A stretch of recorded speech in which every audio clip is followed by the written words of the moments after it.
What's going on, everybody on YouTube? Steve here, Raiken Profit, RaikenProfit.com.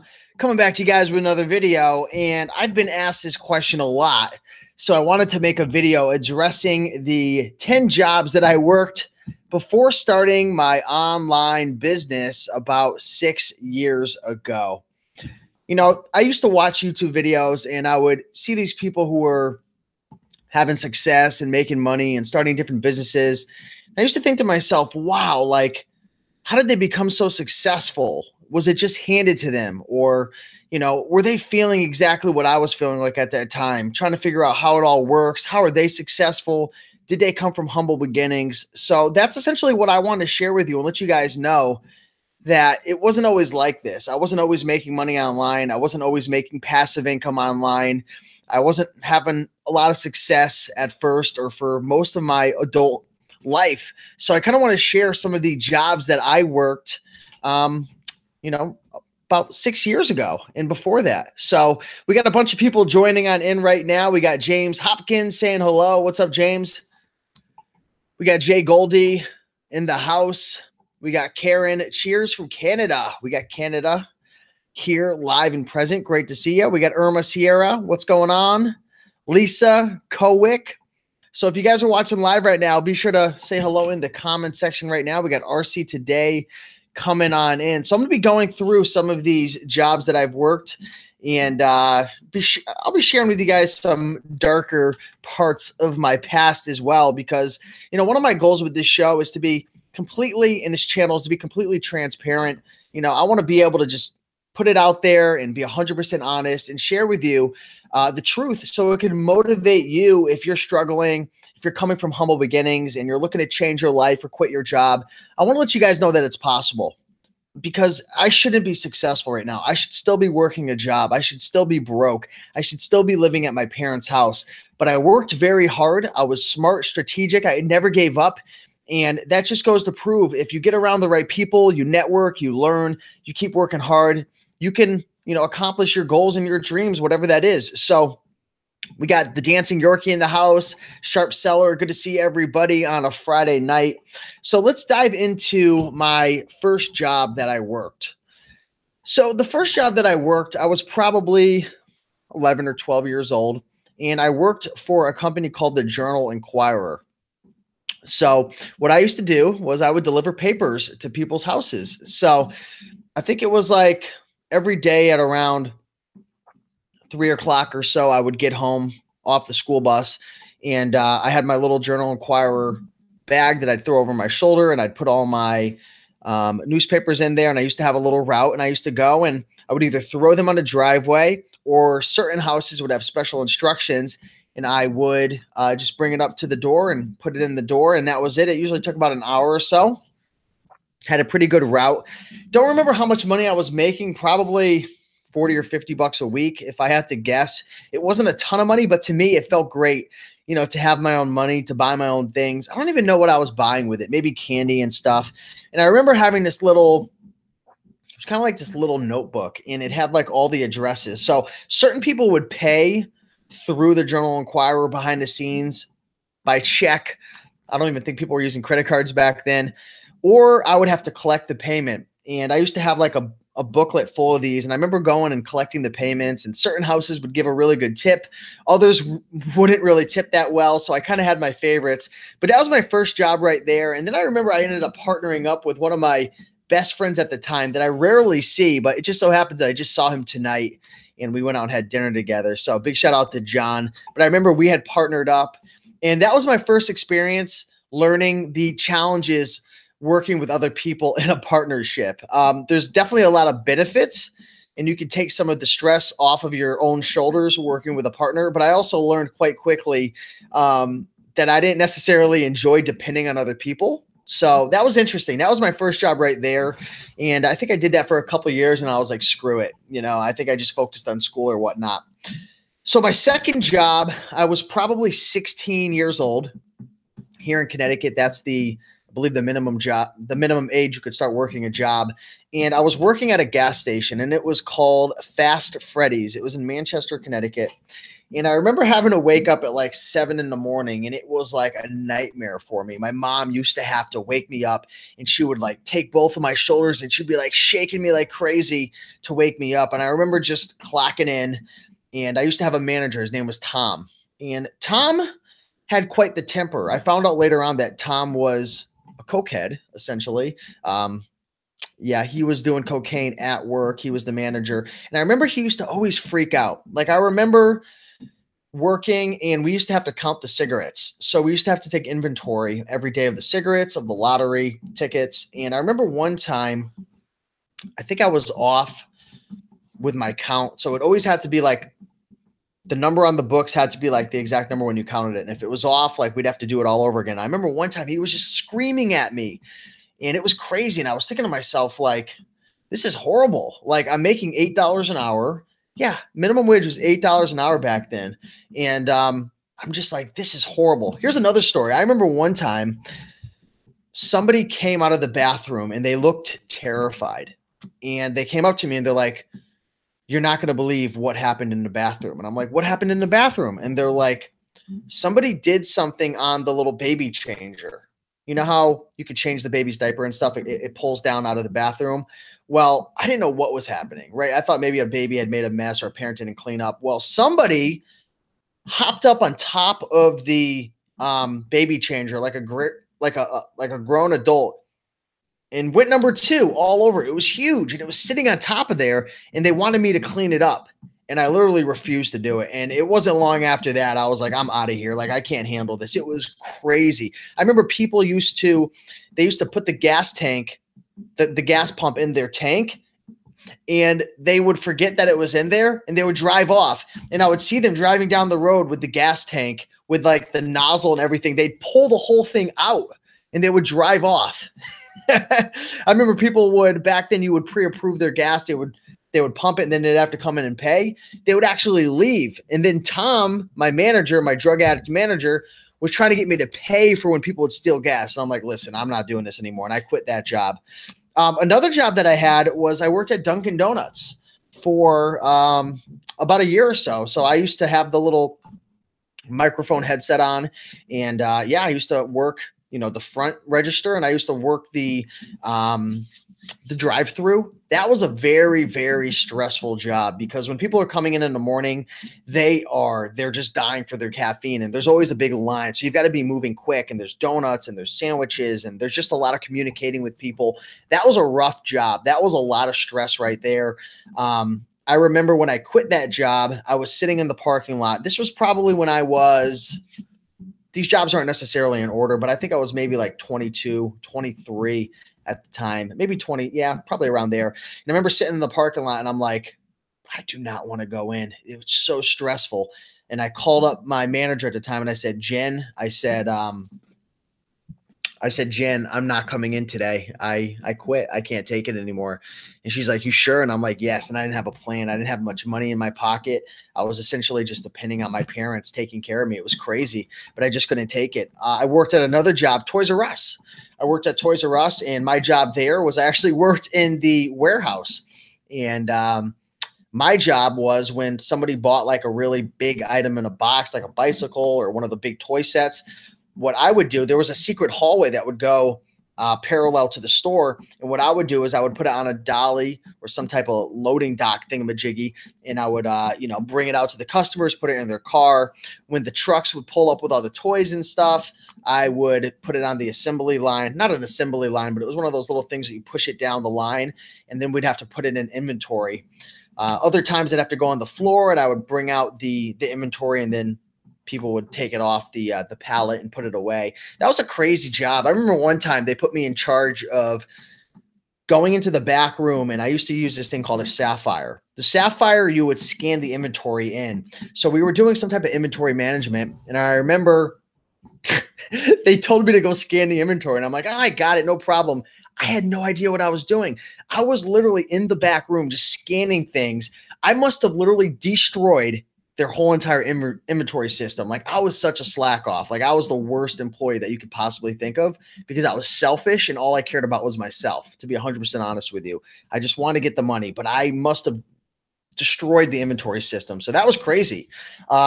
That was definitely one of the jobs that it was not too bad. It was fun in the warehouse, but it was rough. Gina says, hey, Steve, I'm retired now, but my Amazon and eBay business is to supplement my income, and I love it more than anything else I have ever done in my career. Well, Gina, congratulations. That's what it's all about. James says, good you quit Toys R Us there, going under. Exactly. I got out of there just in time. Dispassion says, when I was working at a gas station, one night a girl went to the bathroom and flushed all of her clothes down the toilet. Really? Why would she do that? That's how would all the clothes get down the toilet? So yeah, if you guys are enjoying this so far, let me know in the comments right now. I want you to say quit your job in the comments if you guys want me to keep sharing some of the jobs that I worked previously before I quit all my jobs. So type it, quit my job. I want to make sure you guys are paying attention right now on a Friday night. It looks like we got about 56 people watching. So yeah, let me know you're in the comments. We got Jack Feinstein in the comments saying, Steve, you got your dream car. When are you getting your dream girl? Ooh, that's a good one. That's a good one. I don't know, but hopefully soon. I'm feeling pretty I'm feeling grateful. So I think it'll come soon. So everyone's saying quit my job. We got Jorge, Kelly Roberts, the dancing, Scott Sheffield. What's up, Aaron Kluge? Good to see you, Jennifer. So the next job that I worked at was a store called Namco. And Namco, at the time I was dating this girl. Okay. And when I was about 15, 16 years old, I was in love with this girl. And I mean, I was just obsessed with her. She was beautiful. She was everything I wanted. And we were best friends at the time. And I was like head over heels for this girl, but she never gave me a chance. And the problem was I had her on such a high pedestal. So that's one thing, you know, as a guy, if you're trying to attract a woman, if you have her so high on a pedestal and you're just kissing her feet all the time and you're just too available, for me, I've noticed that it's kind of a turnoff for women. And that's exactly what I was doing. I was younger. I didn't really know better. But she never gave me a chance. And either way, long story, as I digress, we ended up dating down the road. Like she finally gave me a shot and I was so happy. But we worked at similar jobs. We worked at Namco together. And that was a pool supply store. And my job was, I was on the floor when people had questions about pools, different things with that in that nature. I would help them and I would try to get answers. I had no idea what I was doing. I don't even know how I got that job. I think I was making $8 or $9 an hour. But that was another job. My girlfriend and I at the time, ex-girlfriend, we worked at another restaurant called Buffalo Wild Wings. Has anyone ever been to Buffalo Wild Wings before? So at Buffalo Wild Wings, my ex-girlfriend at the time, she was a server. She was obviously much smarter than me because she made twice the amount of money I did. I was a host. And what a host is, and I'm sure you guys know, when somebody walks in the door, I was in charge of the little seating chart. So I would make sure that people were able to find an open seat. And when there was a wait list, I would give them the little waiting machine where it vibrates and so on and so forth. I actually helped to open that store. So that was a cool experience. I remember getting the job. My ex-girlfriend and I at the time, we learned that they were looking for help. So we went to this hotel. We sat down. We had an interview. We both got instantly hired. And yeah, we got the job. We opened it. So like we got to learn about everything. They flew all these different workers in from different parts of the country to help open the store. And it was really cool. It was a really cool experience. There was like a party. I brought my family in for grand opening. It was a lot of fun and it was an exciting job. And I met a lot of cool people. If you're looking to meet really cool people, working at a restaurant is awesome. And especially if you're looking to like get into the dating scene, working at a restaurant is one of the best places to meet others in that sense as well. You're never going to be short of dates if you're an outspoken person working at a restaurant. So that was another place. I'm trying to remember what happened. Did I get fired or did I quit? I had a tendency to quit a lot of jobs. I was very selfish at the time and I just, you know, I was very in tune with my emotions. So like if I don't think in tune is the right word, but let me put it this way. If I didn't feel like going in, I wasn't going in. So I somehow quit that job. I was a smoker at the time. They didn't want me smoking on a property. I got pissed off and I think I just left. It was a completely different person. So Buffalo Wild Wings was another job that I worked at. I think I worked there for probably 8, 9, 10 months, but another job that I quit. So I quit Toys R Us. I had quit the gas station. I quit the newspaper route. Dunkin Donuts. Dunkin Donuts was actually the only one I think I gave a notice. I was a really big poopy head back then. I would just quit and I wouldn't even tell them. It was crazy. Another job that I had was I was a drug dealer. I don't think that's classified as a job, but I look back then. I was selling weed for probably, and some of you guys are probably thinking, is he kidding? Like, seriously, you were selling weed? I was doing it, and I was pretty good at it as well. Just because I'm a good people person, people felt comfortable with me. One of the things back then that a lot of people would do is they would always be shorting people and scamming people, and you couldn't trust them. And there was a lot of violence involved, and people beating each other and doing all different types of crazy things. And I'm in the suburbs, so it wasn't like, anything crazy. But I did that for a couple years and I made really good money, but it ruined my life. And I ended up going to jail and I screwed over my parents really hard and cost them a lot of money. Ended up going to jail. And yeah, it was a rough point. But I tell you right now, I have zero regrets. Why? Because that made me the person that I am today. It forced me to grow up. It forced me to take responsibility for my life. And it made me realize that there's consequences to your actions. I felt untouchable. I thought that I could do whatever I wanted to do and nobody could touch me. And yeah, I still remember that night. I don't know if I've ever told you guys this story, but I had been selling weed for a couple of years. It wasn't anything huge, but at one point, I was picking up like a pound at a time, which was, probably a couple $1,000s worth. But at the time I was just kind of messing around with smaller stuff. I was a pothead myself. I was essentially not trying to make a ton of money, but just make enough money to get by and pay for my addiction. I was a pothead. I was smoking 2 packs of cigarettes back then. I was 250 pounds. I mean, my life was completely different. But I remember the night that I got in trouble, there was a kid who had moved into my neighborhood and, he had moved in, excuse me, let me restate that. That's inaccurate. My friend at the time, who I thought was my friend, his cousin had moved in to the area, right? So he told me that his cousin had moved in from New Hampshire or somewhere like that. And he said he was looking for somebody to, pick up for him. And I said, yeah, sure, no problem, no big deal. And I remember the first time I hooked him up with like, I don't know, $50 worth. And the second time it was like $100. And then the third time he called me up, he said, I want a quarter pound. And I said to myself, here in Connecticut, if you sold over a quarter pound, it goes from a misdemeanor to a felony. So that was a red flag right there. And I was like, kind of got a bad feeling about it, but I'm like, no, it couldn't happen to me. I'm untouchable. And I'm not sharing this story to brag because I'm not proud about this, but I want to be fully transparent to let you know where I came from. And I think you guys deserve to know the truth. So anyways, I had gotten that call. I said, no, I can't do that much because I knew the consequences to it. So I dealt with him a third time. I think it was, $100 worth or so.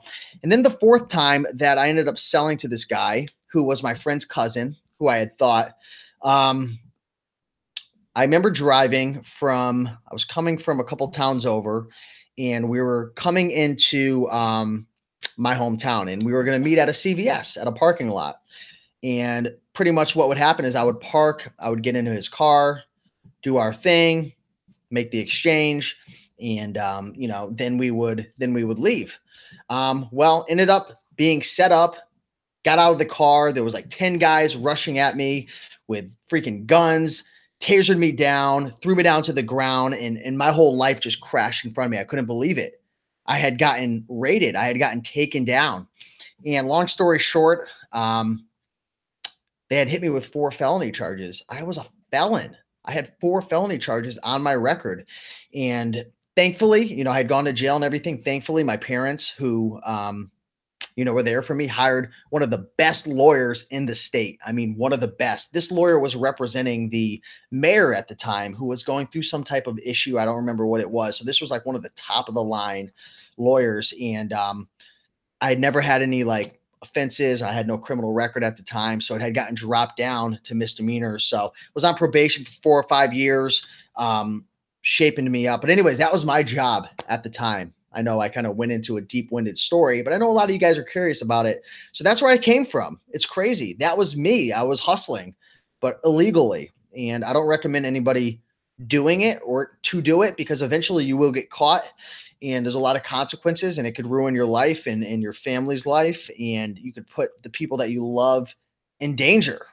And I did. I had times where I still remember people. There was this one time I came to my house and there was this guy who was just like ran out of my house.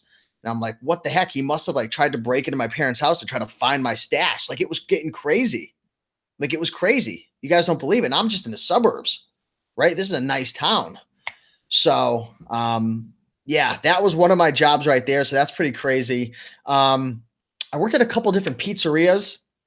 So I worked at a place called Woodbridge Pizza and Campion's Pizza, delivering pizzas. Did that for a couple of years. It was a lot of fun. Traveling, meeting different people. I really enjoyed working in the back room of the pizzeria. There was actually a time where I was thinking to myself that that might be cool to own my own pizzeria. Like it was fun. Like I love pizza. I don't know about you guys, but if I was to ask you right now, I'm curious, if you were to be stranded on a desert island and you could only eat one food, only one food, and we're going to put health aside. You could eat anything and be healthy, okay? So let's not say, I'm going to have green juice or whatever. Health aside, what would that one food be? I want to know in the comments. What would that one food be? Desert island. You can only eat it for the rest of your life. Doesn't matter what you eat. You're going to be tip-top shape. Mine was pizza, okay? That's what it was. I loved pizza. And I'm not going to lie. I might have drooled on a couple pizzas while I was slicing them for customers. No, I didn't do that, but I wanted to. It was so good. I remember one time there was a snowstorm in Connecticut and the power was out for 10 days straight. And my parents and my brother at the time, he was living at the house. They were all cuddled up at the house, freezing cold. They couldn't even travel anywhere because trees were down and there was no electricity and it was a mess. I would actually go to work and deliver pizzas all day because we had power in that part of town. And I would bring a pizza home every single night. And we would all huddle around in the dark with like flashlights and candles eating the pizza. And that's just one of those memories where I'm like, that was a cool time, back then. It was fun. So worked at Woodbridge Pizza, worked another cool job I had. And I don't know if you guys realize this or not, but I worked as a real estate bird dog. And I'm actually, let me read some of the foods that people would eat at the on the desert island. Moroccan couscous, yes. Wings, hamburgers, crab cakes, pizza, eating it now. So Kim is enjoying some pizza. I don't even know what sapapillas is. Am I pronouncing that right?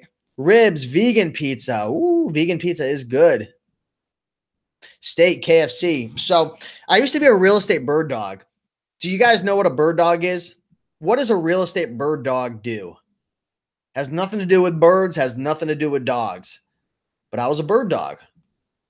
So essentially what my job was, and there was different aspects of it, is I used to work for a guy. His name was Dan. He still does what he does. And what he would do is he was a real estate what's the word? He would buy real estate for another real estate investor. So think of it this way. You have a money lender, somebody who is a real estate investor. You have a guy who goes and looks at the properties, inspects it, figures out the repairs, what's it's worth, gets the field card at the town clerk to figure out the value. And then there would be a guy like me who puts out all the bandit signs, puts flyers on cars. We buy signs on the poles and everything. And then I would take the phone calls. And what I would do is I would assess. So, for example, you might call up and say, hey, I just saw your sign. We buy houses. I actually have a property in South Windsor. I'm going through foreclosure and I'm looking to sell it for cash. And a lot of people, they can't sell it traditionally because they can never get a loan for it because there's a lot of issues and stuff. So I would field these calls and I used to have like a little sheet. I would fill it all out.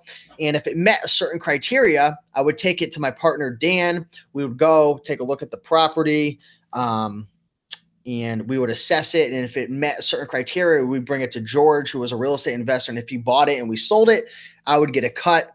Also, I don't know if this was legal back then. I still don't know. But I used to work with a real estate agent. And if they weren't a fit for us to buy the house cash, I would say, hey, unfortunately, you owe too much, or we're looking to buy houses that need to be fixed, this and that, because we're looking to get a good deal.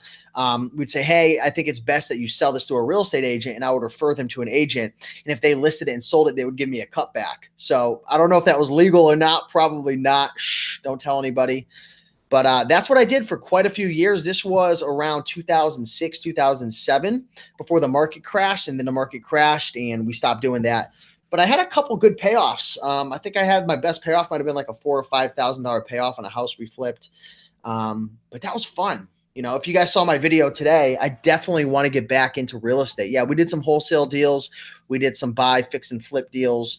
And then there was the real estate referral deals as well. So that's, you know, something I've got a little bit of knowledge with, not a ton, but definitely would like to get into real estate. So those were the jobs: newspaper route, gas station, Toys R Us, Namco, Campion's Pizza, drug dealer, Woodbridge Pizza, Buffalo Wild Wings, the Cracker Barrel, and a real estate bird dog. So those were the 11 jobs, 11 jobs in Dunkin Donuts that I worked before I got into Craigslist, which led to eBay, which led to Amazon, which led to YouTube, which led to Shopify, which led to affiliate marketing, to all the various things, Kindle publishing that I do now. So hopefully that's a little bit of context. You know, if I was able to build a 6-figure plus business per year, and last year I hit 6 figures in my business, well over 6 figures, still low 6 figures. It came to like 170, 200 around there. And this year I've already hit 6 figures in profit within the first 3 months. If I can do it, not being the brightest bulb, you know, not being the best looking, not being the best talker, not being the hardest worker, then you can definitely do that 100%. I'll tell you right now, if I was able to do it, you sure as hell can do it as well. So hopefully that's some motivation for you guys. It doesn't matter where you came from. It doesn't matter what your past is all about. It's all about what you want to accomplish now. Now is the moment. What are you going to do today? What actions are you going to take today? Who are you going to spend time with? You're going to spend time with the guys who are just drinking and watching football all the time, and, you know, they're working their dead-end jobs, just complaining. There's nothing wrong with that. I don't want that to sound negative. But if that's the life you want to live, and I'm sure if you're following me, you guys are looking for more. You want your freedom. You want to travel. You want to be able to build multiple income streams, right? You want to be able to spend time with your family. You don't want to fit into the norm, fit into that box. You kind of want to be different. And I think that's what we're all about here. Who are you going to spend time with? What are you going to do? Who are you going to learn from?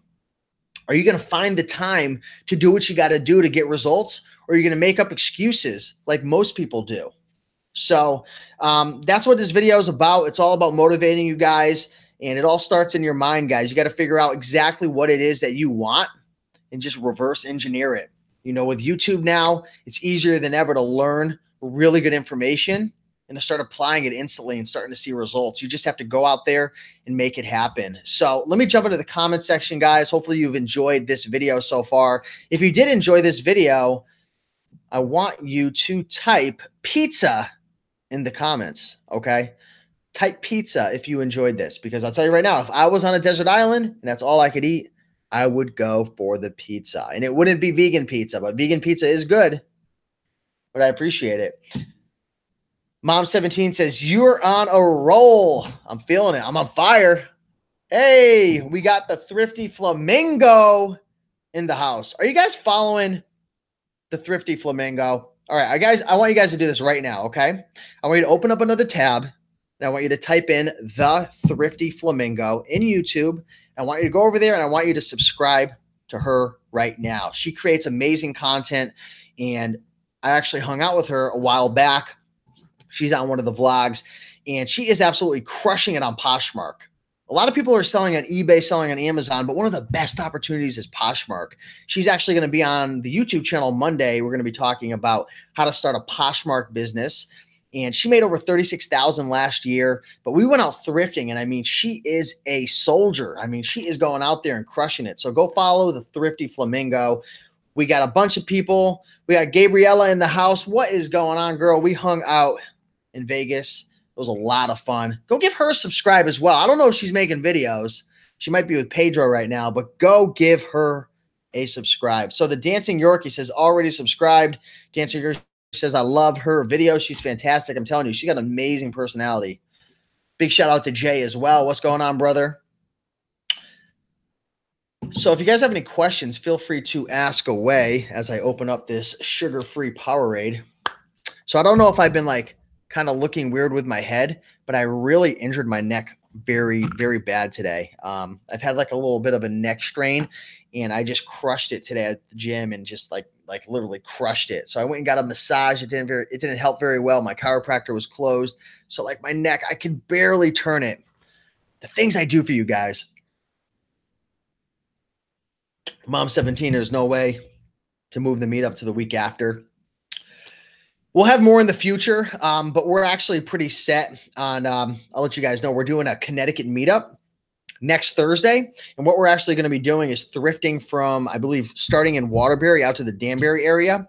And then we booked a hotel, and we're still working out those details. But if you'd like, you can book the same hotel we're going to be at, and we're all going to have like a mastermind, go out to dinner after we go thrifting. So if you want to meet us all in real life, I'll be there. The valet picker, my buddy Tim Fisk, Thrift School is going to be there. Thrifty Flamingos are going to be there as well. And we're just going to crush it that day. So next Thursday, we're having a Connecticut thrifting meetup. So stay tuned. I'll probably post a video within the next day or two, maybe by Monday or so, put that video. So it's not going to be, well, today's Friday. So I believe it's going to be the next Thursday that's coming up. So like 6 days from now, that's when it's going to be. So Jay Goldie, if you want to come to the meetup, we're going to be pretty much spending the whole entire day and night together. So we're going to thrift all day. Then we're all going to go out to dinner as a group. And then we're going to stay at the same hotel, and we're all going to stay in the same bedroom. Okay. So we're all going to hunker down in the same room. I'm just kidding. We're not going to go that far, but we're going to be at the same hotel. So that's going to be fun. Send me a plane ticket, brother. It's free. You're going to have to fly out there. South London reseller just subscribed. Awesome.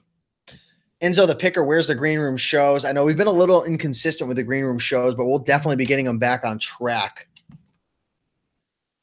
And just got a PayPal payment from a special somebody. You know who you are. Thank you very much. I'm actually doing some coaching behind the scenes, helping somebody launch a product, so I appreciate that. The Dancing Yorkie, would it be cool if you gave a small seminar and lecture? Maybe we'll do that.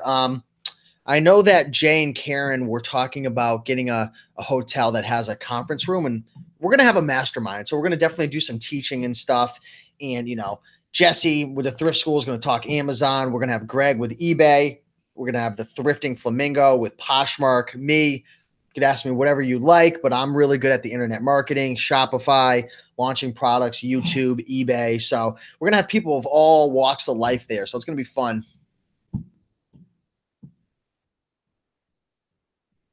Leo says, selling neckties profitable in 2018. I'm a brand new seller 1 month in. So I actually have a guide that's coming out, 101 killer ties to sell on eBay. Ties still sell, but you got to find the right brands. And you've got to be willing to wait for certain ones if it's not a really interesting, unique pattern or a design or a theme. So I found that if you get a really good brand with an interesting theme, or it's just an extravagant color scheme, those tend to do the best. But they definitely sell. Go to eBay, check out the sold listings, and you'll see quite quickly that there's plenty of ties that are selling. You know, Donald Trump ties sell really well. Vineyard Vine ties sell very well. There's a lot of ties out there that sell extremely well. I was able to find 101 of them that sell. So stay on the lookout for that guide. That should be coming out soon. Just looking through some of the comments. Thrifty Flamingo says they have a new video coming out tomorrow. We got to help them to get 2,000 subscribers. I think they're at like 1960. Let's get them over 2,000. Lisa says, how long did it take to start being able to pay yourself a good salary after starting e-commerce? So when I was getting started with like Craigslist and eBay, I was living at home with my parents. So I tell everybody this, my beginnings were a lot easier than others in terms of like my bills and stuff. Like I didn't have any kids. I wasn't married. I didn't have a ton of responsibilities. I think at the time my parents were probably like helping me out with health insurance and stuff. So, I mean, I was getting paid pretty quickly. That first year on Craigslist, I think I made like 10,000. I was able to save like 5,000 out of it. And from there I moved on to eBay, and I was able to pay all my bills, and I was saving up money while I was living at my parents' house. So, you know, one thing that I've done very well up until recently, buying the new Corvette, is I didn't spend any money. Like I didn't buy really any toys. Like everything that I would buy, it would be like an investment in my business. You know, like for example, I can't even move my neck. Like this awesome toy that I have, which is a Canon 70D with a Rode microphone. I've got a Canon G7X over there. I've got, you know, AirPods, like all these things I could write off as a business expense because I have a YouTube channel. So, you know, my MacBook Pro, my iMac, like being a business owner, especially if you have a YouTube channel, you can write off like so many toys. So a lot of the things that I would buy, I would be able to write off. I didn't buy a lot of things that were outside of like eating out that were really draining my bank account. So I've been saving money and investing my money over the last 5 or 6 years, which has helped out a lot. And I think that's one of the big problems that people have is they start a business and they start making money and then they start splurging it on everything. You know, they go buy all these things and all these toys and electronics and the iPhone X. And it's like, I wasn't spending my money when I was new. Like I was living at home with my parents for a while. And then I finally got my own apartment. It was like $900 a month. Then I moved into an apartment that was like $1,700 a month. And then I'm like, you know what? Like put the ego aside, Steve. Like you don't have to try to impress people. Like, and then I moved down to this, which is just as nice, but it's like $1,400 a month. I haven't been spending and splurging my money over the last 5 or 6 years. And I feel like a lot of people do that. They just spend and they waste all their money and they don't really invest it. So I was able to start making money and paying myself quite quickly, but I never did like the traditional, like pay myself and put money in the business. I would just save money and just spend money. Like I'm good with my money. I'm Jewish. Yes, I'm Jewish. So I'm allowed to say that, but it's true. You know, Jewish people, a lot of them are really good with their money and they don't, you know, I've never been in credit card debt. I have zero debt right now. So you got to be smart with your money.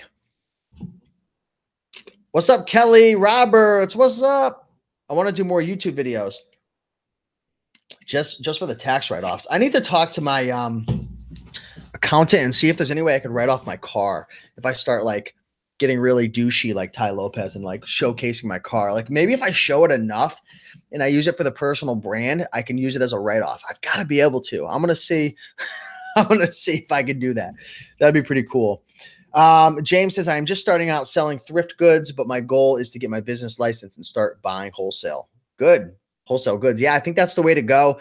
Thrift stores are becoming a lot more challenging. If you don't mind working 40, 50, 60 hours a week, or you have a partner, or you don't mind the grind, it's not as easy as it used to be thrifting. I feel like a longer, more sustainable business model, especially, here's the thing, guys. Let me preface it with this. If you're cool with making $2,000 to $5,000 a month profit, you can still do really well. You're going to be grinding hard with eBay, Poshmark, Amazon, mostly Poshmark and eBay and Craigslist. But if you want to get to like 10K a month profit, 20K a month, like in order for me to go from like 10 to 20, like I had to start going a lot harder with affiliate marketing and my personal branding and like kind of moving away from reselling. And this year so far, I've been averaging about 40K profit a month. And that's been really far outside of just traditional thrift stores. A lot of that has been has been my Shopify store. A lot of that has been my YouTube and affiliate marketing, Amazon private label. So it just depends what your goals are. If you're looking for that $1,000 a month, you're good with thrifting. But if you're really looking to scale out, you're going to have to move into private label, wholesale, your own Shopify store, or you're going to have to build a team and invest possibly in a warehouse space and get people out there sourcing for you, or you might have to move into retail arbitrage. So that's my opinion on that. Either way, there's no right or wrong answer. Gina says, put Raiken Profit wraps on your car to advertise and write it off. That's it. RaikenProfit.com, helping others to make money. Gabriella, how have you been doing? Good to see you again. Start doing your videos in your car. The problem is my car like dash is like angled. So like I might have a hard time doing that. Julia says, I am doing a side hustle on eBay to earn money to invest in my real estate investing plan. So far, I have self-directed IRA money in the real estate, but I do want to invest with ordinary funds as well. Well, that's smart that you're using your IRA as a tax shelter. But yeah, I mean, the cool thing about eBay and Amazon is you can use it as a stepping stone, right, to bigger and better things for you. A lot of people, they do eBay and Amazon because it's good money, but it's also a lot of fun, the treasure hunt. Others use it as a stepping stone to something bigger and better, and some use it just to supplement their income. So there's no real right or wrong answer. I don't have any courses teaching Shopify. I did have a free course that I posted a while ago. It might be a little bit outdated, but it was free. But I let others, I enjoy Shopify, but I'm not like super passionate about it. That's why like I still talk a lot about eBay and Amazon just because it's a lot of fun and I like helping the beginners. And I never like my channel never really grew to helping the advanced people because I feel like there's so many people out there who could already help them. And I enjoy helping the beginners because I know the feeling of how vulnerable it felt. And I feel like a lot of beginners get left behind. Like, you ever notice there's a lot of YouTube channels, they take care of the intermediates and the advanced, and then the beginners are just there to fight for themselves. Like, I still remember what it was like trying to figure out the stupidest questions and no one would help me out. That's why I like to stick to helping to the beginners, because I feel like they need the most help. And it just sucks working a normal job, clocking in, clocking out. So that's really my mission right there, is to help the beginners to learn how to start making those first couple $100, first $1,000, and then to help them to discover other things. Like, I feel like Raiken Profit YouTube channel is almost like a HubSpot. You know, I help the beginners, I get them in the door, and then I share with them all these different opportunities. And I'm not necessarily the expert when it comes to Shopify or private label or wholesale or eBay drop shipping, but I feel like I'm more of a HubSpot, and I feel like people, they come and they trust me because they know I'm just sharing the truth. So I kind of went off on a tangent there. How do you decide on what to put on Amazon over eBay? Well, essentially what you can do is you can use the eBay app or the Amazon app, scan the items in or search them and see which one is selling for more. So sometimes you'll find that items sell a lot more in terms of profit on Amazon. So you'll go for Amazon. Other times items are restricted on Amazon, which means you can't sell them. And then other times you're just not allowed to sell specific items on Amazon, like different antiques, used items, used clothing and stuff. So it's just a matter of knowing what platform is best. Like, books always do better on Amazon. Clothing, typically used clothing, well, always used clothing, because you can't put it on Amazon, is going to sell better on eBay. So you just got to know your platforms. It just takes time. Selling is fun, but you are right about there being a ceiling to income if you're solo, you know? Yeah. So, I mean, it just depends on your goals. There's no right or wrong answer. It just depends upon what you're looking to accomplish. If you're looking to supplement your income, then, you know, or you're looking to have fun and enjoy yourself, I wouldn't recommend going into wholesale because it's probably not going to be that much fun compared to like going out to the thrift stores and stuff. So, Teresa says, I'm on my 4th month and it's so exciting about the process, but got to work on that death pile. Yeah, the death pile, you know, I was just talking to a friend the other day and he has like 600 or 700 toys stocked up in his warehouse space with his father. They're a team. They sell together, and he's just so addicted to going out and sourcing. And I'm telling him, you got to stop, but he just doesn't. He keeps going and going. And I know what it's like. I've been there, done that. It's like a high. It's a rush. You say to yourself, well, why would I pass that item up? It's a profit. It's not really a profit until you list it up and you sell it and you get paid. But it's just one of those things. It's an addiction. You've got to break it. I remember 4 or 5 years ago, I had 200-300 clothing items stocked up, and I'm like, I was so freaking addicted. I love the rush. And I said to myself, I got to stop. And I remember I ended up like doubling my income, like within 30 days, because I like tripled my listings. I just focused on listing and I stopped going sourcing for a while. And the funny thing is, it gave me a lot of momentum because I saw all these items listed. I saw these items selling, and I saw a nice, clean, organized space. And I'm like, wow, this feels great. And I scaled, and it was fantastic. Aaron Kluge, what's up, my dog? We have to avoid the limiting beliefs. Yeah, that's one of the things I noticed from going from 0 to 2,000 a month, from 2 to 5,000 a month, from 5 to 10, from 10 to 20, and now from 20 to 40. Is it's all in the mind. It's a mindset. And you've got to make sure you're climbing up the right ladder. If you want to go from, you know, 5,000, eventually get to 40,000, if you're just selling used clothing on eBay, you're climbing up the wrong ladder. Unless, and here's the thing, unless you find a creative enough way to do it. If you put a gun to my head and you said, Steve, you need to make $30,000 profit rolling average over the next 12 months, or I'm going to kill your whole entire family, I would figure out a way to do it. I would be hiring employees. I would get a warehouse space.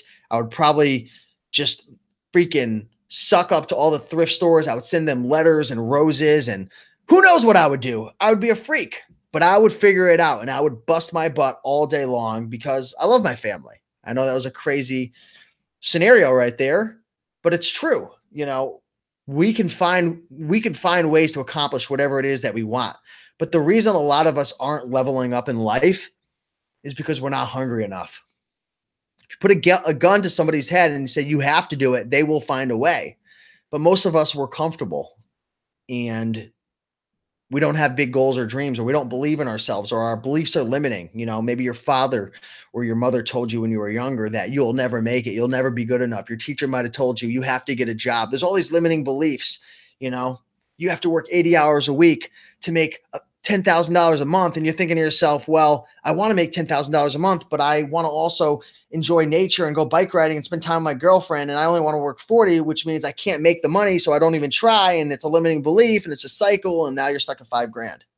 So that's one of the big things I learned about at Tony Robbins, different limiting beliefs. There was a lot of limiting beliefs that I learned about my childhood and different things that had happened with my father and just different things that I was holding on to. It's crazy. But anyways, I'm not going to go too deep into that right now. This business is just like any organism. It imports, digests, and exports. It's true. You just got to learn. You got to master each one of those. Kelly Roberts says, do you have courses for your personal branding? I don't, but I should build one because I just went to the ClickFunnels event. I went to the Tony Robbins event, and there are so many people asking me about how I was able to build my YouTube channel, affiliate marketing, different personal branding. And I feel like there's so many people that I could be serving and helping. But the thing that's holding me back is most of my audience on YouTube is interested mostly in eBay and Amazon. And I know how much hard work and how many years it takes to build what I built. And I didn't even do it the best. Like, I'm not even the best at it. I'm just a little tiny fish. I'm a nobody. But I just don't think you can get the results as quick as you can. I know for a fact what I do, most people won't be able to replicate it because it takes so much time and patience. And at minimum, it's a 12 to 24 month play. And one thing I've realized is people want results now. They don't want to wait. So I've been toying, Kelly, with the idea of building it. I just don't want to build something that people, A, don't purchase, and B, don't get results from because I know they're going to quit. And one of the sad things too is, you know, I've promoted and I've sold a lot of courses. The sad thing is most people, they'll get excited and they'll invest in something, but they won't follow through on it. And that was me as well, right? That was me as well. So something I'm tinkering with, but maybe in the future. Mike H, I'm blaming it on you. It's all your fault. Julia says, some people just know how to make money. I started making more when I became to believe it is a skill and I can learn it. You aren't born with it. It's true. It's absolutely true. The Dancing Yorkie says, you know what is discouraging? Most people I know think what I am doing, being a reseller, is a joke and don't take it seriously. Oh yeah. People don't get it. It's funny. People think that they don't think it's a real income source. They think you're like dead broke. They don't realize what we do and the opportunities that are out there. They just don't. It's crazy. Yeah, people, they look down on it. They don't understand the opportunities out there and all the different stepping stones it could lead to. And how we are changing lives by buying some of these items because we're finding these rare items or hard to come items. We're cleaning them up. We're reposting them and then we're building value, giving it to somebody else who wants that. So it's crazy. We got Joe saying, what's up from Compton? We got Compton in the house. Good to see you, man. Top place to source to make $2K a month. For me, Goodwill right now. Used to be Savers. Savers in my area, they went psychomaniac, berserk on prices. But Goodwill. Goodwill for books. Savers for clothing. Half off days. Salvation Army, depending on where you live. But thrift stores in general would probably be the best way to start. If it's summertime in your area, 100% garage sales. Screw thrift stores. If you're looking to make $2K a month, I would go freaking psycho with the garage sales. But the problem is, depending on where you live, it might only be 1 to 2 days a week. Even estate sales as well. I've heard good things about estate sales. I've never really become a master at it. The Dancing Yorkie says Savers is 50% off tomorrow. Cool. I would go crush it. I need help now for Red's resale. That is a long name. Nice. A live one. I am live and I am direct. Irma says, my kids laugh when I earn $2 for a book, but I pay my bills. Are you selling them as a merchant or are you shipping them in FBA? By the way, I am addicted to seltzer water. These Polar Black cherries are fantastic. I love it. You know, my friends are out drinking beers. I am drinking seltzer water. I am such an awesome guy. Let's see. I sell on eBay part-time and make more than my full-time job. Roman Lopez Jr. That's crazy. You heard it from him. He sells on eBay part-time and makes more money than their full-time job. I want to know right now, who here, I want you to type a 1 in the comments if you are working a job right now. It might be part-time or it might be full-time, but I want to know how many people here are still working a job. And I want you to type a 2 if all you're doing as an income source is making money as a business owner, whether that's eBay, Amazon, Craigslist, whatever, Poshmark, but I want to know 1 or 2. I know there's a little bit of delay in the feed. See a bunch of 1s coming in right now. Oh, we still got the Thrifty Flamingo in the house. If you guys haven't subscribed to her, go subscribe. We got some awesome stuff coming, and my neck is killing me. Oh, spasmed out like crazy. So we got a bunch of 2s as well. We got Kelly Roberts, Irma. We got Gabriella. We need to do some more recce.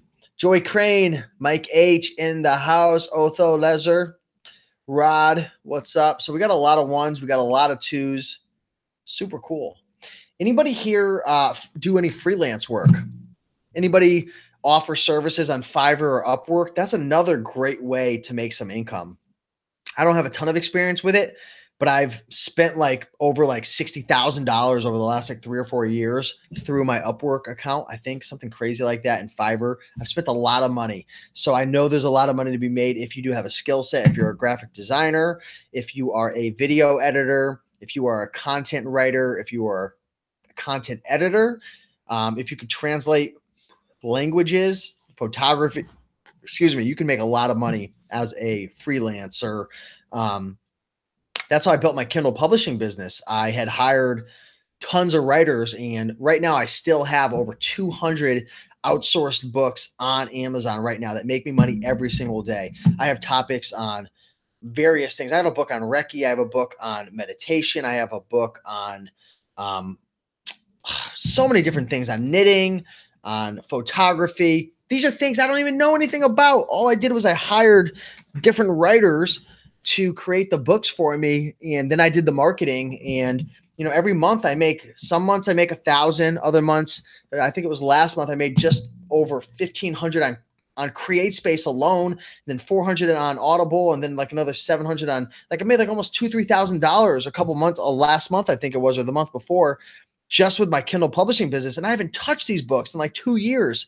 If you guys are in the green room, I put a post in for my income last year of CreateSpace. It was $12,000. It was pretty crazy.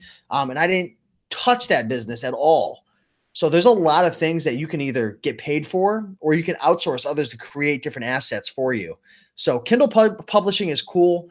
I have a friend who, she still makes a full-time income Kindle publishing, and she publishes a lot of fiction books. I might bring her on the channel, because I'll be honest with you guys, I don't really have my hand on the pulse anymore. I have no idea about Kindle. I don't even touch the business. I just make money from it. It's been slowly going down over the years. I can imagine in probably 3 or 4 years, I probably won't be making much money from the Kindle publishing business, but I don't care, because I've already made so much money off of it. It's just 100% passive right now. So for the books that I had written, I'm not going to lie to you guys. Some of them weren't the best. But one of the sad truths about Amazon is if you can master the marketing, and you can get a halfway decent book created, you'll make good money off of it, especially if you get reviews and you get it ranked, and you're getting some decent, feedback on it. You can make really good money. So for the most part, I would get these books created for about $50 to $100. They'd be very short books, anywhere between 20 to 40 pages. So I would hire the content writer, mostly from the Philippines. And it was challenging to find a Filipino writer who could actually write clearly in English, but I would hire them and get the book done for $50 to $100, then hire the graphic designer for $5 for a cover off of Fiverr, hire the editor for another $10. And then I would essentially just upload the book, and then I would pay my virtual assistant to go into different Facebook groups and do honest reviews and exchanges. This was before all the rules changed. You can't do a lot of this now. And that's essentially what I did. Around $100, I would get a book published, and then I would get it on Kindle version, and then I would upload it to the CreateSpace platform for the physical version, and then I would get it on Audible for the audio version. So the book had 3 different distribution centers that essentially would be making me money even while I slept. And at one point, I had built that up to $10,000 a month, and then they changed the rules and got sliced to 5, and then it's been slowly going down over the years. Now it averages anywhere between 1 to 2, and like I said, it'll probably disintegrate within the next couple of years. But I'm cool. I'm cool with that. Jen says, Steve, you are looking young and sexy lately. Okay, she didn't say sexy, but I'm just imagining it. Congrats on your health. I appreciate it. Thank you so much, Jen. Red Rocket says, audiobook, Steve, your voice is in gold. Ooh, maybe I could be, that's another great way to make money. If you guys have a cool voice, or even if you just got audio equipment, you can make really good money doing the voiceovers for audiobooks. So for example, I used to hire somebody on Audible, and there was like a little plan where if they did the voiceover, they would do it for free, but then I would give them 50% royalties for life on those audiobooks. And Audible used to control like the payment processing, everything. So there was nothing I had to do. It would automatically pay them the royalties. So that's cool. Like there were some books that made thousands of dollars, audiobooks. So they recorded it and then they got royalties for life, and they still make money from it. So that's another great idea right there. Jen, I know you like that one. Kelly says the potential on CreateSpace is amazing. Yeah, I make most of my money through CreateSpace now in terms of my Kindle publishing business. Do you do merch? I do. I make like 50 to $100 a month. I never really got into it. I was just so busy with other things. That's one of the things, you got to choose your time wisely. There's so many things. If you do a million things half-ass, you're going to just get a bunch of half-ass results. So I've, focused my time more or less on my Shopify business and my personal branding and reselling. So those are the things I kind of attack the most. I let Kindle do its own thing. I let CreateSpace do its own thing. Audible do its own thing. So you got to pick and choose essentially. Yeah, Red Rocket, I know. She meant to say it, but she didn't. So I don't know. Steve, best tips for retro items. I don't know exactly what you're looking for an answer, but I guess one thing is make sure that it's authentic, make sure it's not fake. 2, make sure it's in good condition. And 3, make sure you put it on the right platform. There's certain items that are going to do better on Poshmark. There's certain items that are going to do better on eBay, especially like vintage jerseys and retro hats and different things. Like Etsy is going to be the place for that. My good friend, the College Picker, is a stone cold killer when it comes to that. So make sure you have the right platform, make sure it's in good condition, and make sure that it is what you think it is. It's real, and do your research before you buy it for sure. Any tips for merch? Study the shirts that are selling really, really well. So find a niche that's doing well. Find shirts that are doing well, and don't copy it, but do a spinoff. So instead of trying to figure out ideas and figure out niches to get into that don't already have a selling history, dive into things that are already working and then crush it with the keywords, crush it by improving the design, and then spend money marketing it, right? Social media, different. I know merch has a PPC program as well, which can help you to boost the sales and improve the ranking and get reviews and stuff. So since you're learning Shopify, you're learning digital marketing. Yeah, I've been obsessed with digital marketing over the last couple of years. So I've been going to a lot of events. I went to the ClickFunnels event. I went to the AdCon event. I've been studying and researching Facebook ads, email marketing, obviously content creation, YouTube, all different things like that, retargeting. So I'm really big into it. And the Shopify store as well, most of the sales are derived through Facebook ads, email marketing, but most of them are converting from retargeting. So for example, when somebody visits my Shopify store, and this is something that you can't do on eBay or Amazon, if somebody hits my Shopify store, I have a pixel. What is a pixel? It's a piece of code. So if you hit my website, like RaikenProfit.com, I can pixel you and I can build a custom audience out of people who hit my store. So imagine 1,000 people visit my Shopify store and they're looking to buy, a vegan t-shirt. So they hit it, maybe 900 of them don't buy. So what happens is I can create a custom audience out of all the people who don't buy, and then I could create an ad and run it to the people who visited my page but didn't purchase, right? I could also create another custom audience out of all the people who purchased and then I could retarget them with upsells that are relevant to their offer, right? So there's a million different things you can do with the Facebook Pixel. You can take all of your purchases and all your emails and you can upload it to Facebook and you could retarget them as well. So most of the income comes through retargeting people who hit my website by pixeling them and retargeting them. And then you can retarget them on all different types of platforms. You can follow them around the internet. Most sales aren't going to occur on the first time. So especially if you're running a Shopify store or if you're launching a product, I'm working with a person right now who is going to be launching a Poshmark course and they're putting out a program. And that's one thing that we're going to be doing as well, is setting up that retargeting and the pixel and everything like that. It's huge. Anytime you're selling anything, you've got to get the person pixeled because most people aren't going to buy that first time.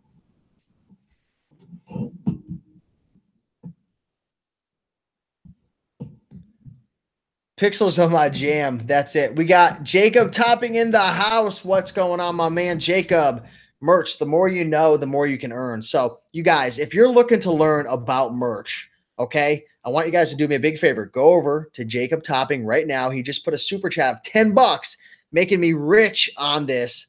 In all seriousness, love you, brother. Thank you so much.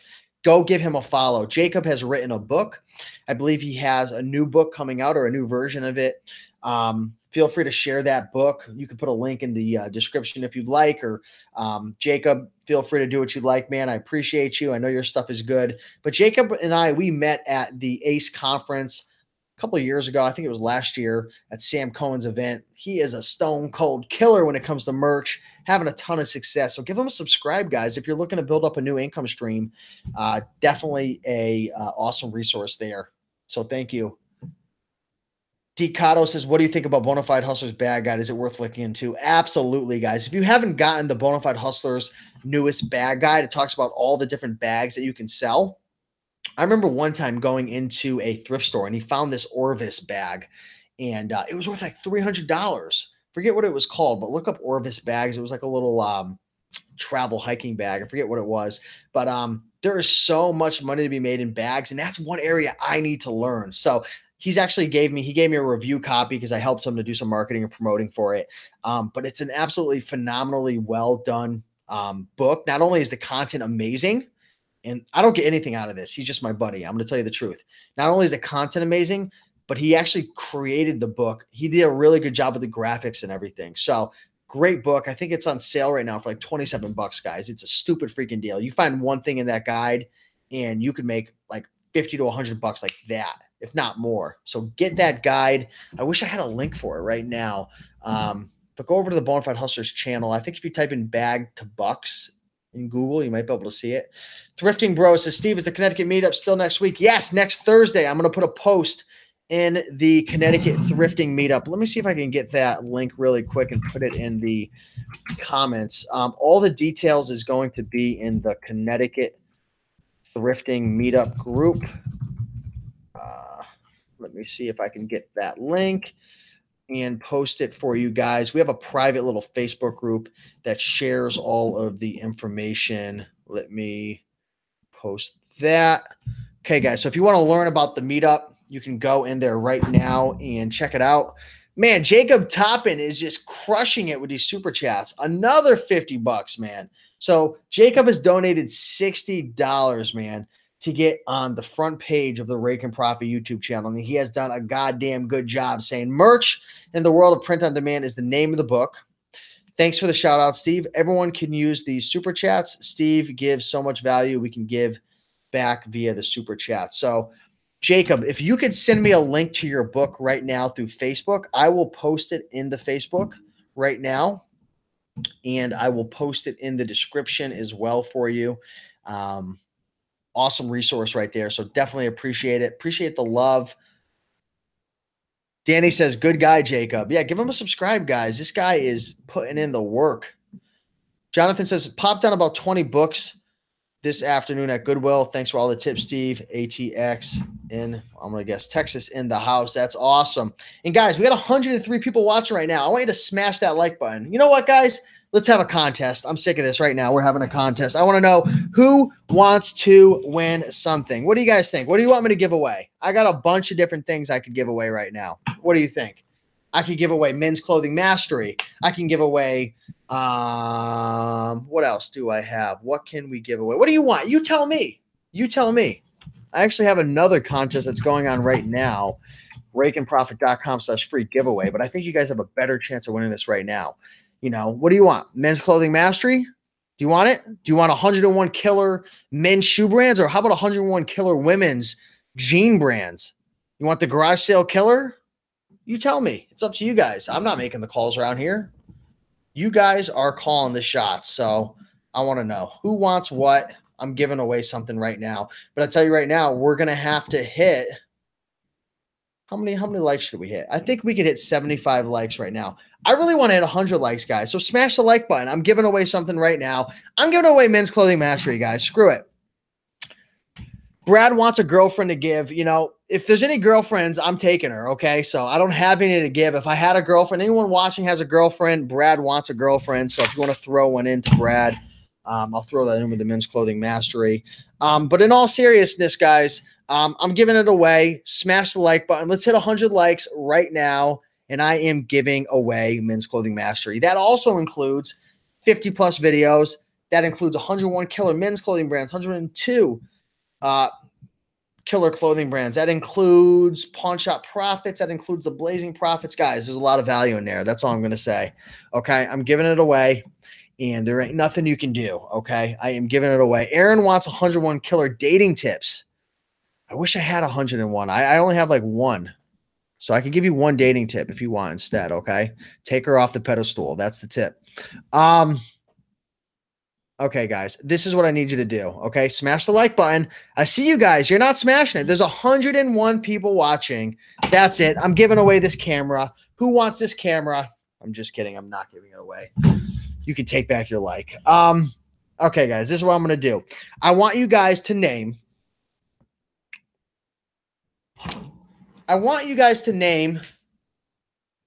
my mother's name, her nickname that I give her. What do I call my mother? Okay. And I'm going to pick a lucky winner right now, and you're going to get in. You're going to get the Men's Clothing Mastery. You're going to get a bunch of goodies. You're going to get a free one-on-one coaching session with Jacob Topping. I'm just kidding. But if you want to throw that in, feel free to do so. But I want to know, what is her name? She's also on Instagram as well. You can follow her. You're just going to type it in. All right. I'm going to pick it. Looks like Jacob, I think, sent over his Gumroad link. Let me take that and copy that. I will also put that into the comments as well.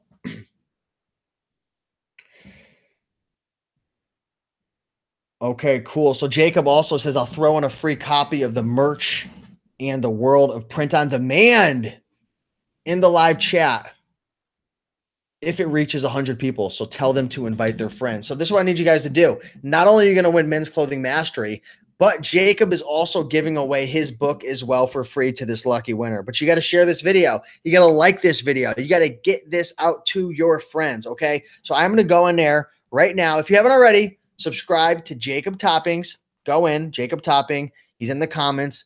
Subscribe to him. Check out his book, okay? Men's Clothing Mastery and his merch by Amazon book. Okay, this is what we're going to do. We're going to pick one right now.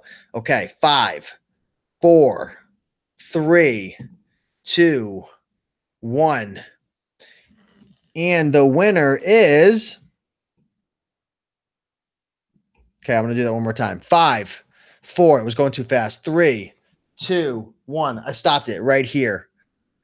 All right, the winner is Brick Quest. Brick Quest, you are the winner. I am going to write your name down right now.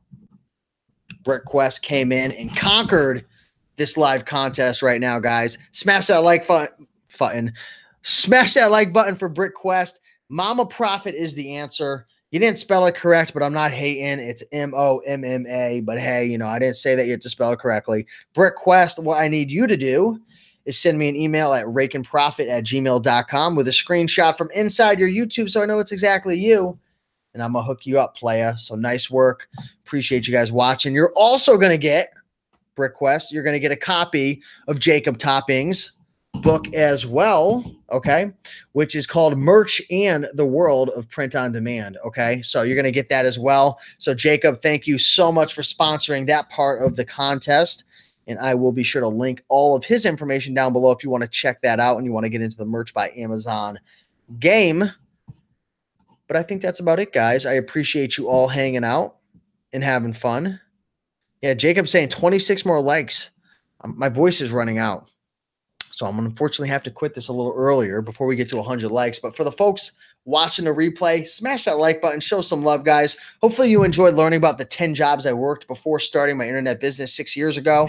And hopefully that gives you some inspiration and motivation to go out there and create your dreams, to crush your goals, and to be the best version of yourself. So with that being said, guys, I appreciate you all, love you all, respect you all. Go out there, make it happen. Jacob, thank you so much for the super chats. Thank you for sponsoring part of that contest. Go check out Jacob Topping, subscribe to him, check out his book, and you guys have a killer weekend. Stay safe. And oh yeah, Jacob says enter Steve's 80,000 subscriber contest. You can do that as well. RaikenProfit.com/free giveaway. Let me put that in the comments. You guys will also have another chance to win all of those goodies as well. Let me put that in. Bada bing, bada boom. Go in there. You're going to have to probably copy that link and paste it in because it highlighted my name. But I appreciate you guys. Thanks, Jacob. Thanks, everybody, for watching. Angie H., Red Rocket, Gabriella Girl, keep it up. Shadow Myths 1, Irma, James, Lisa, thank you. Thank you. Brick Quest, hit me up. Claim your prize. Buffalo Shark, appreciate the love. And see you later, guys. Bye.